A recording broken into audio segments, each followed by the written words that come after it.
আসসালামু আলাইকুম। সবাই কেমন আছেন? আশা করছি যে যেখানেই আছেন আল্লাহর রহমতে সবাই সুস্থ এবং ভালো আছেন। আলহামদুলিল্লাহ আমরাও ভালো আছি। নতুন আরও একটি ব্লগে আপনাদের সবাইকে আমন্ত্রণ জানাচ্ছি। গত ভিডিওতে আপনারা এত সুন্দর সুন্দর কমেন্ট করেছেন। যেসব আপুরা কমেন্ট করেছেন বা যারা করেননি তাদের সবাইকে অসংখ্য ধন্যবাদ। সেই সাথে যারা এই মুহূর্তে ভিডিওটা দেখা শুরু করেছেন, ভিডিওতে একটা লাইক দিয়ে পুরো ভিডিওটা দেখার অনুরোধ রইল। সকালবেলা ঘরের কিছু টুকটাক কাজকর্মই এখন গুছিয়ে নিচ্ছি। প্রতিদিনই সংসারে ঘুরে ফিরে একই রকম ব্যস্ততা, সেই সাথে সকালের একই রকম কাজকর্মই থাকে। আমি চাইলেও না এর বাহিরে আপনাদের সঙ্গে তেমন কিছু শেয়ার করতে পারি না, কারণ সকালের দিকে ব্যস্ততা কিন্তু এরকমই থাকে। কেউ হয়তো তাড়াতাড়ি কাজগুলো গুছিয়ে নিতে হয়, কেউ আবার একটু সময় নিয়ে কাজগুলো গুছিয়ে নিতে পারেন। এতটুকুই যা তফাৎ, তবে কাজগুলো কিন্তু সময়ের মধ্যে সবারই গুছিয়ে নিতে হয়। তো যাই হোক, সকালবেলা রুমটাকে একটু করে গুছিয়ে নিয়েছি, কারণ রুমটা যদি গুছানো থাকে মনে হয় ঘরের অর্ধেক কাজ শেষ হয়ে গিয়েছে। তো প্রথমেই বিছানাটাকে একটু করে গুছিয়ে নিয়েছি। বাচ্চাদেরকে সকালের দিকে নাস্তা দিয়ে দিয়েছি, ওরা ওদের নাস্তা খেয়ে নেবে। এপাশে আমি ঘরের ছোটোখাটো কাজগুলোই এখন গুছিয়ে নিচ্ছি।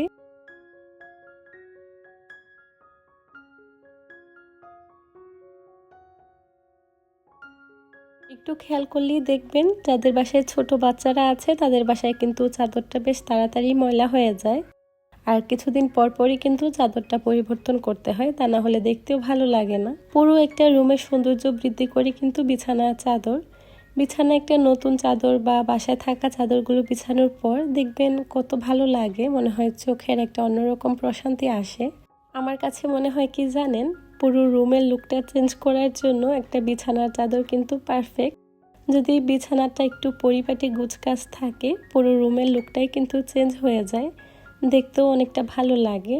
এই তো সাধারণ ছোটোখাটো কিছু পরিবর্তনের মাঝেই লুকিয়ে থাকে অসাধারণ কিছু। ছোট কিছুটা পরিবর্তন, অনেকটা প্রশান্তি, যেটা ঘরের কাজের মধ্যেই লুকিয়ে থাকে। একটু খেয়াল করলেই দেখবেন ঘরের ছোটোখাটো এমন অনেক জায়গা আছে যেগুলো সাধারণ কিছু দিয়ে সাজালেই না দেখতে অনেক বেশি ভালো লাগে। তো যাই হোক, এর মধ্যে আমার ঘরের টুকটাক গোছানোর কাজ হয়ে গিয়েছে। আর কেন যেন না, আমি সবসময় যে কোনো কাজ করি না কেন, যতক্ষণ না ওই কাজটা একেবারে পারফেক্টভাবে আমি সুন্দরভাবে গুছিয়ে নিতে পারবো, ঠিক ততক্ষণই আমি ওই কাজটাতে সময় ব্যয় করতে থাকবো। মানে যতক্ষণ আমি একেবারে গুছিয়ে আমার মনের মতো করতে পারি, ঠিক ততক্ষণ সময় আমি ওই জিনিসটার প্রতি সময় দিয়ে থাকি বা ওই জিনিসটা গোছানোর চেষ্টায় থাকি। সেটা যে কোনো কাজ হতে পারে। ঘরের টুকটাক এমন ছোটোখাটো অনেক কাজ আছে যেগুলোতে যে আমি কি পরিমাণ সময় ব্যয় করি আপনাদেরকে কি বলবো।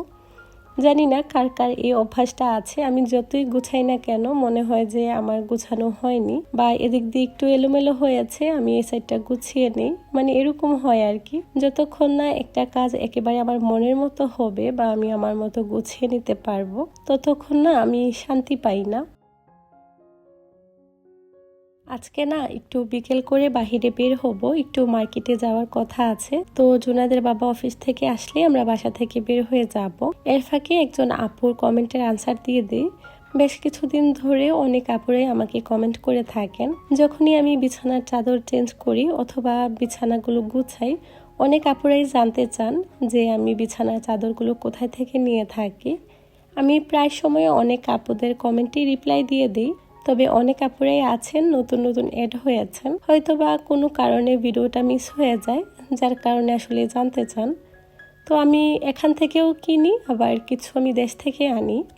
তবে দেশ থেকে চাদর আনলে যেটা সমস্যা হয়, এখানের বালিশের কভারের সাথে না দেশের যে বালিশের কভারগুলো থাকে ওগুলো একদমই ফিক্স হয় না। এখানের বালিশগুলো তুলনামূলক কিছুটা বড় থাকে, যার কারণে বালিশের কভারগুলোকে আমি তেমন একটা ঠিক মতো ব্যবহার করতে পারি না, এগুলো এভাবেই রয়ে যায়। তো যখনই দেশ থেকে চাদর আনি আমি শুধু চাদরটাই ব্যবহার করতে পারি, বালিশের কভারগুলো এভাবেই থাকে। তো যার কারণে আসলে তেমন একটা আনাও হয় না।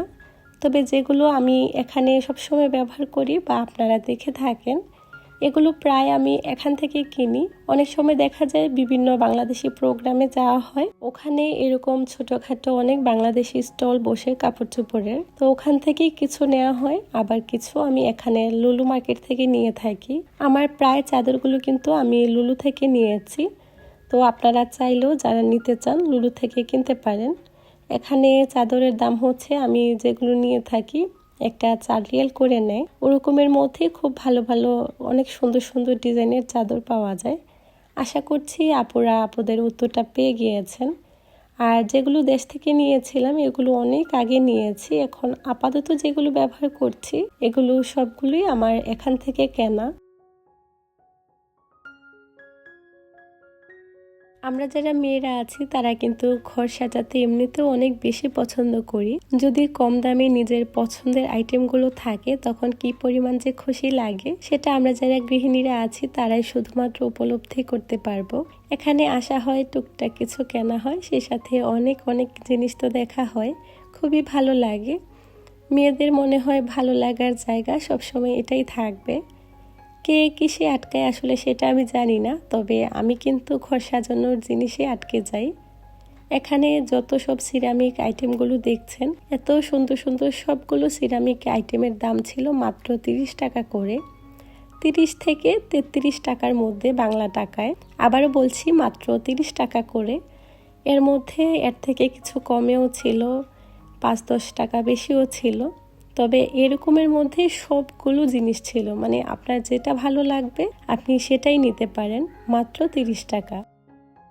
কি পরিমাণ যে সুন্দর সুন্দর ছিল। তবে আমি যখন ভিডিওটা করেছিলাম তখন তো আসলে আমি অত খেয়াল করতে পারিনি। যখনই আমি ভিডিও করতে যাই কোনো না কোনোভাবে আমার কোনো জিনিস মিসিং হয়ে যায়। যখন আমি ভিডিওটা এডিট করতে বসেছি তখন ভাবছি যে আহারে কি সুন্দর সুন্দর কাপ যে ছিল, একটা দুইটা কাপ নেওয়ার প্রয়োজন ছিল, তবে আসলে কেন যেন আমি হয়তো বা ভুলে গিয়েছি বা কোনো কারণে মিস হয়ে গিয়েছে। আর এখন যেগুলো দেখাচ্ছি এগুলোর এক একটা প্রায় 350 টাকা করে ছিল। আর এই মশলাদানিটার দাম ছিল মাত্র 550 টাকা। এগুলো যে কোনো লোকাল শপে কিন্তু অ্যাভেলেবেল পেয়ে যাবেন। আর এখানে সবগুলোর প্রাইসই কিন্তু ওইরকমই ছিল, 300 থেকে 350 টাকার মধ্যে, মানে কেটলিগুলো আর কি। ওখানে কেনাকাটা করতে আমাদের বেশ অনেকটা সময় লেগেছে, কাউন্টারও বেশ লম্বা সিরিয়াল ছিল। সব কিছু শেষ করে তারপর আমরা চলে এসেছি একটু করে মিনিসুতে। বাচ্চাদেরকে নিয়ে এখানে আসবো আর ওরা মিনিসুতে যাবে না সেটা তো একেবারেই অসম্ভব। কখন থেকেই তো বলছিল যে আম্মু একটু মিনিসুতে চলো, তো বলছি যে আসো ঘুরিয়ে নিয়ে আসি। এখানে আসলে বাচ্চারা যে কি পরিমাণ খুশি হয়, যদি ওদের খুশিটা আপনাদেরকে দেখাতে পারতাম। আর এত কিউট কিউট জিনিস থাকে, ওরা এমনিতেই দেখলে খুশি হয়ে যায়।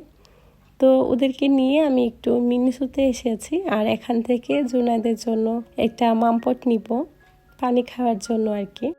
তো ওখান থেকে আমরা কেনাকাটা শেষ করে তারপর এই তো এখন বাসায় চলে যাব। আমাদের টুকটাক অনেক কিছুই কেনাকাটা করা হয়েছে, ট্রলি একদম ফুল হয়ে গিয়েছে, সব সিরামিক আইটেম, তারপর বাচ্চাদের জন্য কিছু খেলনা, এগুলোই ছিল। তারপর আমি বাসায় চলে এসেছি। একটু আবহাওয়া চেঞ্জ হওয়ার কারণে না এখন প্রচণ্ড পরিমাণে আমার গলা ব্যথা, ঠান্ডা, সেই সাথে কাশি, কি যে একটা অবস্থা। মানে সকালের দিকে না একদমই ঘুমাতে পারি না, এত পরিমাণে শ্বাস নিতে কষ্ট হয়। তো আমি তো খুব একটা রং চা খাই না, মানে একেবারেই কম। আজকে অনেক করে জুনাদের বাবা বলছিল যে না আজকে একটু করে রং চা খেয়ে দেখো ভালো লাগবে, তো সে বানিয়ে এনে দিয়েছে, আমি একটু করে খেয়েছি। তবে আমি যেহেতু রং চা খুব একটা পছন্দ করি না, আমার কাছে কিন্তু খুব একটা ভালো লাগেনি। নিজের কথা চিন্তা করে একটু খেয়ে নিয়েছি আর কি, দায়িত্ব থেকে, তাছাড়া আর কিছুই না। একদমই ভালো লাগেনি খেতে, এত পরিমাণে মশলা দিয়েছিল যে এত ঝাঁঝালো টেস্ট ছিল। পরে ও তো চিনি ছাড়াই খেয়েছে, আমি তো তারপরও চিনি দিয়ে খেয়েছি। আমি আবার অত চিনি মিনি ছাড়া খেতে পারি না, মানে ভালো করে মিষ্টি হতে হয় আর কি, মানে বেসিক আমরা নর্মাল যেরকম খাই আর কি। তারপর আমি এর মধ্যে না একটু করে বান বানিয়ে নিব বাসায়, এর জন্য ইস্ট দিয়ে একটা ডো আগে থেকে রেডি করে রেখেছিলাম, যেটা আর আপনাদের সঙ্গে শেয়ার করতে পারিনি। তবে বেশ কিছুদিন আগে কিন্তু আমি এই সেম ডোটা দিয়ে পিৎজা বানিয়ে দেখিয়েছিলাম, ওরকম করে আমি সেম এটার জন্য ডোটা রেডি করে নিয়েছি। গত 2 থেকে 3 দিন আগের ভিডিওতে আপনারা এই রেসিপিটা পেয়ে যাবেন। সেম রেসিপি ফলো করে আমি আজকে বনগুলো বানিয়ে নিচ্ছি। এই রেসিপিটা ফলো করে আপনারা যে কোনো ধরনের ব্রেড, বন বা নান এগুলো বানিয়ে নিতে পারেন। খুবই ভালো হয়, সেই সাথে একেবারে ভালোভাবেই ডোটা অ্যাক্টিভ হয়ে যায়। এভাবে করে বানিয়ে দেখতে পারেন। আগে একটা সময় ছিল যখন না আমার কাছে এই ধরনের বেকিংয়ের কাজগুলো খুব কঠিন মনে হতো। তবে আলহামদুলিল্লাহ সময়ের সাথে সাথে এই কাজগুলো না অনেকটা সহজ হয়ে গিয়েছে। এখন আলহামদুলিল্লাহ আমি মোটামুটি বেকিংয়ের এই ধরনের কাজগুলো না বেশ ভালো করে বানিয়ে নিতে পারি। এই ধরনের ব্রেড, বন অথবা পিৎজা এগুলো কিন্তু আমি খুব সুন্দরই বানাতে পারি। মাঝে মধ্যে আসলে নিজের প্রশংসা নিজেকেই করতে হয়। এখন দেখা যায় কি আমি আর তেমন মাপঝোপ করতে হয় না, চোখের আন্দাজে মোটামুটি এই ধরনের পিৎজার ডো হোক বা ব্রেডের ডো হোক এগুলো বানিয়ে নিতে পারি আর কি। খুব সহজ হয়ে গিয়েছে কাজটা আমার কাছে। ওই তো সময়ের সাথে সাথে আসলে সবকিছুই সহজ হয়ে যায়। একটা সময় এই কাজটা আমার কাছে অনেক কঠিন মনে হতো, আর আমি কতবার যে এভাবে ডো বানিয়ে নষ্ট করেছি। তারপর আস্তে আস্তে আসলে শেখা হয়েছে আর কি। তো এটাই আসলে মানুষের সময়ের সাথে সাথে অনেক কিছুই না সময় আপনাকে শিখিয়ে দেবে। জীবনের সময় একমাত্র বন্ধু, যেটা আপনাকে সময়ের সাথে সাথে অনেক কিছুই শিখিয়ে দিয়ে যাবে। সংসার হলো এমন এক জায়গা যেখানে শিখার কোনো শেষ নেই। এই সংসার শব্দটাই আপনাকে অনেক কিছু বুঝতে শেখাবে, অনেক কিছু নতুন করে জানতে শেখাবে। সময়ের সাথে সাথে না একটা সময় সব কিছুই হয়ে যায়, তবে সেটার জন্য অবশ্যই অনেকটা পরিমাণে ধৈর্য ধরতে হয়। আগে যখন আমি এই কাজগুলো পারতাম না, খুব খারাপ লাগতো, তবে এখন কিন্তু আলহামদুলিল্লাহ বেশ ভালো লাগে যে না, পারফেক্টভাবে আমি এই জিনিসটা বানিয়ে নিতে পারি। আর এগুলো যদি একটু পারফেক্ট না হয় তখন দেখবেন খেতেও ভালো লাগে না। এর মধ্যে এটা বেক করে নিয়েছিলাম। একটা ডিম ভালো করে ফাটিয়ে উপর দিয়ে একটু করে লেয়ার করে দিয়েছি যাতে সুন্দর একটা কালার আসে। এখন আমি আপনাদেরকে একটা বন মাঝখান থেকে একটু ছেড়ে দেখাচ্ছি। দেখতেই পাচ্ছেন কতটা ফ্লাফি হয়েছে। আর এটা কিন্তু এখনও বেশ গরম ছিল, একটু ঠান্ডা হয়ে যাওয়ার পর দেখালে বেশি ভালো হতো। তারপরও আমি আপনাদেরকে একটু দেখিয়ে দিচ্ছি। এভাবে করে আপনারাও চাইলে বাসায় বানিয়ে নিতে পারেন। আর এগুলো না বেশ অনেক দিন ভালো থাকে, 2 থেকে 3 দিন অনায়াসে বাহিরে রেখে খেতে পারবেন। কথা বলতে বলতে একেবারেই ভিডিও শেষ পর্যায়ে চলে এসেছি। আজকের ভিডিওটা এ পর্যন্তই। সবাই অনেক বেশি ভালো থাকবেন। আল্লাহ হাফেজ।